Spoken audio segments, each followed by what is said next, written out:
originally from Uttar Pradesh, 2018 batch IPS officer. ನನ್ನ original cadre West Bengal ಇತ್ತು.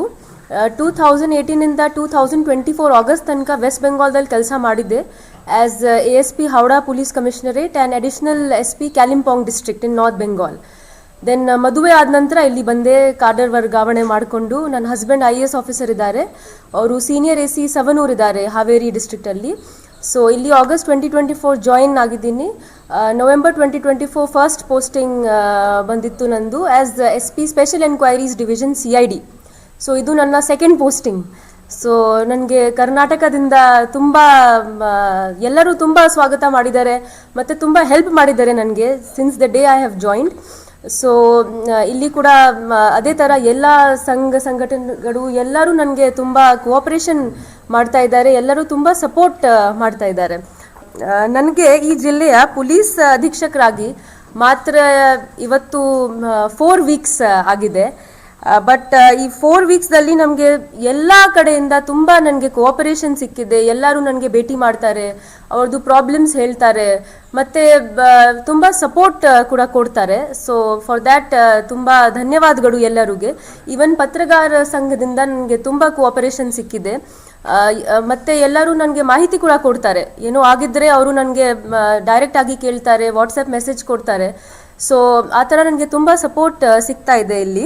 So ಅದಕ್ಕಾಗಿ ತುಂಬ ಧನ್ಯವಾದಗಳು ಎಲ್ಲರಿಗೆ. ನೋಡಿ, ಮಾಧ್ಯಮದಿಂದ ನಮಗೆ ಸುಮಾರು ಸಲ ಸೆನ್ಸಿಟಿವ್ ಘಟನೆಗಳು ಕೂಡ ಬಗ್ಗೆ ಮಾಹಿತಿ ಸಿಗುತ್ತೆ ಮತ್ತು ನಾವು ಕೂಡ ಮಾಧ್ಯಮದಿಂದ ನಮ್ಮ ಸಂದೇಶ ಜನರಿಗೆ ತಲುಪಿಸ್ತಾ ಇದ್ದೀವಿ. ಸೊ ಈಗ ಏನಾಗ್ತಾ ಇದೆ, in the age of social media what happens is that ಸತ್ಯಕ್ಕಿಂತ ಜಾಸ್ತಿ ವೇಗವಾಗಿ ಸುಳ್ಳು ಸ್ಪ್ರೆಡ್ ಆಗುತ್ತೆ. ಸೊ ಮಾಧ್ಯಮದ ರೋಲ್ ತುಂಬ ಇಂಪಾರ್ಟೆಂಟ್ ಇದೆ. ಈಗ ನೀವು ನೋಡಿ, ಡೀಪ್ ಫೇಕ್ ಯೂಸ್ ಮಾಡಿಕೊಂಡು AI ಯೂಸ್ ಮಾಡಿಕೊಂಡು ಕೆಲವು ವಿಡಿಯೋಸ್ ವೈರಲ್ ಆಗ್ತಾ ಇದೆ ಸೋಷಿಯಲ್ ಮೀಡಿಯಾದಲ್ಲಿ. ಸೊ ಪೊಲೀಸ್ ಅವ್ರದ ಸಂದೇಶ ಮಾಧ್ಯಮದಿಂದ ನಾವು ಜನತಾಗೆ ಕೊಡ್ತೀವಿ. ಸೊ ಅದಕ್ಕೆ ಮಾಧ್ಯಮದ ರೋಲ್ ತುಂಬ ಇಂಪಾರ್ಟೆಂಟ್ ಇದೆ. And that is one of the reasons that ಮಾಧ್ಯಮ ನಮ್ಮ ಗಣರಾಜ್ಯದ 4ನೇ ಸ್ತಂಭ ಇದೆ. ಅವರದ್ದು ರೋಲ್ ತುಂಬ ಇಂಪಾರ್ಟೆಂಟ್ ಇದೆ. ಸೊ ತಾವು ಕೂಡ ಅದೇ ಥರ ಇಲ್ಲಿ ಕೆಲಸ ಮಾಡ್ತಾ ಇದ್ದೀರಿ. So we really appreciate it. ಮತ್ತು ಇಲ್ಲಿ ನನ್ನ ಮೇನ್ ಪ್ರಯಾರಿಟೀಸ್ ಏನೇನಿದೆ ಅದು ನಾನು ಹೇಳ್ತಾ ಇದ್ದೀನಿ ಈಗ ತಮ್ಮೆಲ್ಲರಿಗೆ. ಒಂದು, ಹಾಸನದಲ್ಲಿ ಡ್ರಗ್ಸ್ ಬಗ್ಗೆ ಎಲ್ಲರೂ ನನಗೆ ಹೇಳಿದ್ದಾರೆ. ಸೊ ನಶಾ ಮುಕ್ತಿ ನನ್ನ ನಂಬರ್ 1 ಪ್ರಯಾರಿಟಿ ಇರುತ್ತೆ. ಮತ್ತು ನಶಾ ಮುಕ್ತಿದು 2 ಡೈಮೆನ್ಷನ್ಸ್ ಇದೆ, ಒಂದು ಡಿಮಾಂಡ್, ಒಂದು ಸಪ್ಲೈ. ಸೊ ನಮ್ಮ ಮೇನ್ ಫೋಕಸ್ ಇಲ್ಲಿ ಸಪ್ಲೈ ಮೇಲೆ ಇರುತ್ತೆ. ಯಾಕಂದರೆ ಪೆಡ್ಲರ್ಸ್ ಅಂದರೆ ಯಾರು ಡ್ರಗ್ಸ್ ಸಪ್ಲೈ ಮಾಡ್ತಾರೆ, they are the main culprits. ಅವರು ನಮ್ಮ ಮಕ್ಕಳು ಮತ್ತು ನಮ್ಮ ಕಾಲೇಜ್ ಸ್ಟೂಡೆಂಟ್ಸ್ದು ಫ್ಯೂಚರ್ ಫುಲ್ ಹಾಳು ಮಾಡ್ತಾ ಇದ್ದಾರೆ. ಸೊ ನೆನ್ನೆ ಕೂಡ ನಾವು ರೇಡ್ಸ್ ಮಾಡಿಕೊಂಡು ವಿ ಹ್ಯಾವ್ ಅರೆಸ್ಟೆಡ್ 2 ಪೆಡ್ಲರ್ಸ್ ಇಲ್ಲಿ ಹಾಸನ್ ಟೌನ್ದಲ್ಲಿ ಮತ್ತು ಅರೆಹಳ್ಳಿ. ಸೊ ಅದೇ ಥರ ನಮ್ಮ ವಾರ್ ಆನ್ ಡ್ರಗ್ಸ್ ಕಂಟಿನ್ಯೂ ಆಗುತ್ತೆ. ಸೆಕೆಂಡ್, ಡಿಮಾಂಡ್ ಸೈಡ್ಗೆ ಅಡ್ರೆಸ್ ಮಾಡಲಿಕ್ಕೆ ನಾವು ಆಲ್ರೆಡಿ 2 ರಿಹ್ಯಾಬಿಲಿಟೇಷನ್ ಸೆಂಟರ್ಸ್ ವಿಸಿಟ್ ಮಾಡಿದ್ದೀವಿ. ಸೊ ನಮ್ಮ ಮೇನ್ ಫೋಕಸ್ ಏನಿರುತ್ತೆ, ನಾವು ಯಾರು ವಿಕ್ಟಿಮ್ಸ್ ಇದ್ದಾರೆ ಅಂದರೆ consumers, in my opinion they are victims. ಅವರು ಇನ್ಫ್ಲೂಯೆನ್ಸ್ ಆಗಿದ್ದಾರೆ, ಅಡಿಕ್ಟ್ ಆಗಿದ್ದಾರೆ, ಅವರಿಗೆ ಹೆಲ್ಪ್ ಬೇಕು, ಕೋಆಪರೇಷನ್ ಬೇಕು, ನಮ್ಮ ಸಹಾಯ ಬೇಕು. ಸೊ ಅವರಿಗೆ ನಾವು ಒಂದು as part of community policing initiative ಅವರಿಗೆ ನಾವು ರಿಹ್ಯಾಬಿಲಿಟೇಷನ್ ಸೆಂಟರ್ಸ್ಗೆ ರೆಫರ್ ಮಾಡ್ತೀವಿ. ಮತ್ತು ಎನ್ಕಾಡ್ ಮೀಟಿಂಗ್ಸಲ್ಲಿ ಕೂಡ ನಮ್ಮಲ್ಲಿ ಎಷ್ಟು ರಿಹ್ಯಾಬಿಲಿಟೇಷನ್ ಸೆಂಟರ್ಸ್ ಇದೆ ಅವರಿಗೆ ಲೈಸೆನ್ಸ್ ಪ್ರೊವೈಡ್ ಮಾಡಲಿಕ್ಕೆ ನಾವು ಈಗ ಇವತ್ತಿಂದ ನಾವು ಪ್ರಯತ್ನ ಮಾಡ್ತೀವಿ. ಆಲ್ರೆಡಿ ನಾವು 2 ರಿಹ್ಯಾಬಿಲಿಟೇಷನ್ ಸೆಂಟರ್ಸ್ ವಿಸಿಟ್ ಮಾಡಿದ್ದೀವಿ.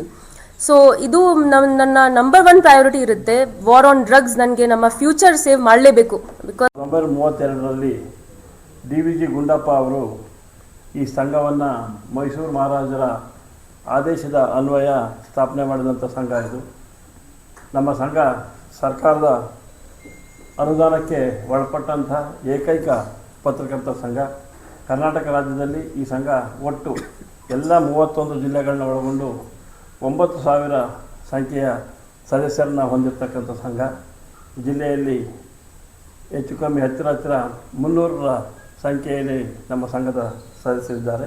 ಹಾಸನ ನಗರದಲ್ಲಿ 135 ನಮ್ಮ ಸಂಘದ ಸದಸ್ಯರಿದ್ದಾರೆ. ಪೊಲೀಸ್ ಮತ್ತು ಪತ್ರಕರ್ತರ ನಡುವೆ ಅನೇಕ ವರ್ಷಗಳಿಂದ ಉತ್ತಮ ಬಾಂಧವ್ಯವಿದೆ. ಹಾಗಾಗಿ ಕಳೆದ ಹಲವಾರು ವರ್ಷಗಳಿಂದಲೂ ನಮ್ಮ ಸಂಘ ಹೊಸದಾಗಿ ಬಂದಂಥ ಜಿಲ್ಲಾ ಪೊಲೀಸ್ ಮುಖ್ಯಾಧಿಕಾರಿಯವರನ್ನ ಸಂಘಕ್ಕೆ ಆಹ್ವಾನ ನೀಡಿ ಆ ಮೂಲಕ ಅವರನ್ನು ಗೌರವಿಸ್ತಕ್ಕಂಥ ಅದ್ರ ಮೂಲಕ ನಮ್ಮ ಪತ್ರಕರ್ತರು ಮತ್ತು ಪೊಲೀಸ್ ಇಲಾಖೆ ನಡುವಿನ ಬಾಂಧವ್ಯವನ್ನು ವೃದ್ಧಿಗೊಳಿಸ್ಕೊಳ್ತಕ್ಕಂಥದ್ದು ಇದರ ಮುಖ್ಯ ಉದ್ದೇಶ.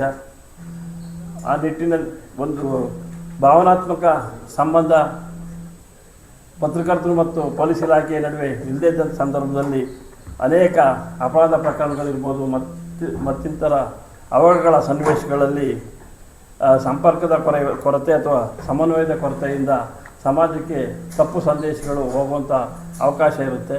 ಹಾಗಾಗಿ ಪತ್ರಕರ್ತರು ಮತ್ತು ಪೊಲೀಸ್ ಇಲಾಖೆ ನಡುವೆ ಒಳ್ಳೆಯ ಬಾಂಧವ್ಯ ಇದ್ದರೆ ಸಮಾಜಕ್ಕೂ ಕೂಡ ಒಳ್ಳೆಯ ಸಂದೇಶವನ್ನು ಕೊಡ್ಬೋದು ಅನ್ನೋದು ನಮ್ಮ ಸಂಘದ ಮತ್ತು ನಮ್ಮೆಲ್ಲರ ಪತ್ರಕರ್ತರ ಮೂಲ ಉದ್ದೇಶ. ಹಾಗಾಗಿ ಹೊಸದಾಗಿ ನಮ್ಮ ಜಿಲ್ಲೆಗೆ ಬಂದಿರತಕ್ಕಂಥ ಶುಭಾನ್ವಿತಾ ಮೇಡಮ್ ಅವರು ಕೂಡ ಈ ನಮ್ಮ ನಡುವಿನ ಬಾಂಧವ್ಯವನ್ನು ಮುಂದುವರಿಸಿಕೊಂಡು ಇಲಾಖೆ ಮತ್ತು ಆಯಾ ಸಂದರ್ಭಗಳಲ್ಲಿ ಆಕಸ್ಮಿಕವಾಗಿ ಘಟಿಸ್ತಕ್ಕಂಥ ಅವಘಡಗಳ ಬಗ್ಗೆ ಮಾಹಿತಿಯನ್ನು ತಮ್ಮ ಇಲಾಖೆ ಮೂಲಕ ಕೊಡೋ ಮೂಲಕ ಸಮಾಜಕ್ಕೆ ಸಂದೇಶವನ್ನು ನಾವು ತಲುಪಿಸಲು ಸಹಾಯ ಮಾಡಬೇಕು ಅಂತೇಳಿ ಕೇಳಿಕೊಂಡು ಈ ಕಾರ್ಯಕ್ರಮಕ್ಕೆ ನಮ್ಮ ಆಹ್ವಾನವನ್ನು ಮನಸ್ಸಿ ಬಂದಂಥ ಅವರಿಗೆ ಸಂಘದ ಪರವಾಗಿ ಧನ್ಯವಾದಗಳನ್ನು ಅರ್ಪಿಸ್ತೇನೆ.